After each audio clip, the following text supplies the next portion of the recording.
International Journal of Health Policy and Management.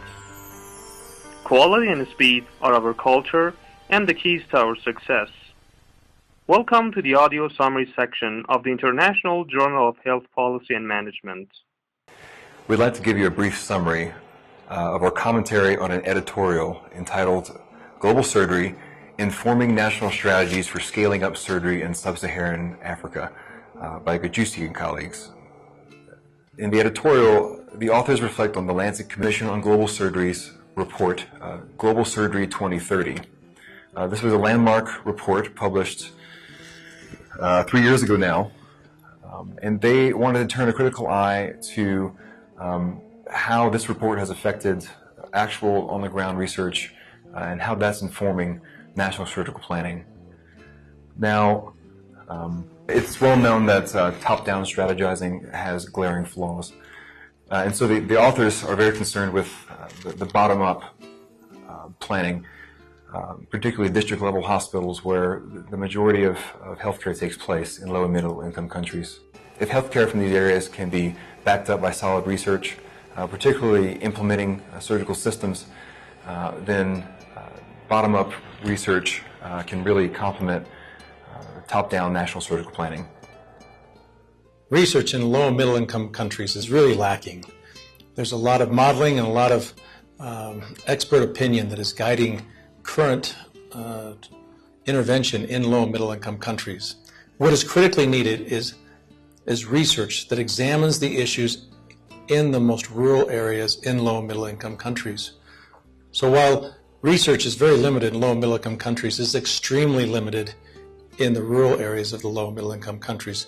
For example, recently the Ghanaian Hernia Society published an article about 8,000 hernias that have been performed in the northern part of Ghana.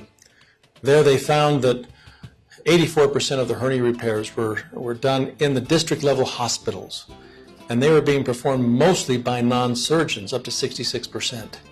Whereas most of the research that's been done on hernias in low and middle-income countries has been done in teaching hospitals with sometimes even low, inexpensive mesh or even mosquito netting.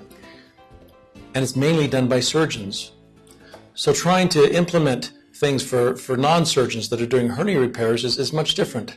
The Ghanaian Hernia Society has used this data to already implement training programs that will reach out to non-surgeons in northern Ghana to help improve the quality of surgical care in that area. This editorial highlights the critical need to base decisions on research that is obtained from more district level and rural areas in the low middle income countries. The practical questions have arisen because of the report in 2030 from the Lancet.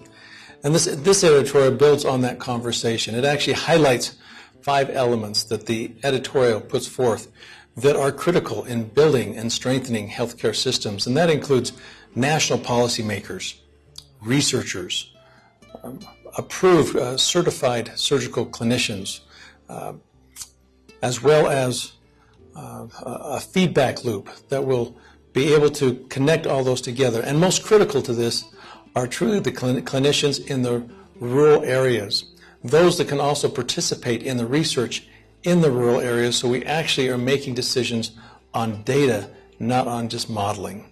5 elements that are critical in building surgical systems.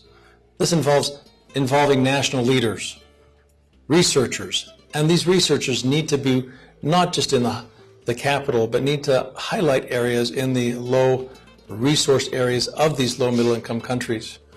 Approved surgical clinicians and feedback loops that allow continuous adaptation. Vital to this group, they include clinicians of the level of district level hospitals. This kind of integrated surgical ecosystem is exactly what is needed to bridge the gap between the boots on the ground and the policymakers. In summary, there's no one-size-fits-all approach, but this structure accommodates for a wide array of local circumstances that can inform national surgical plans.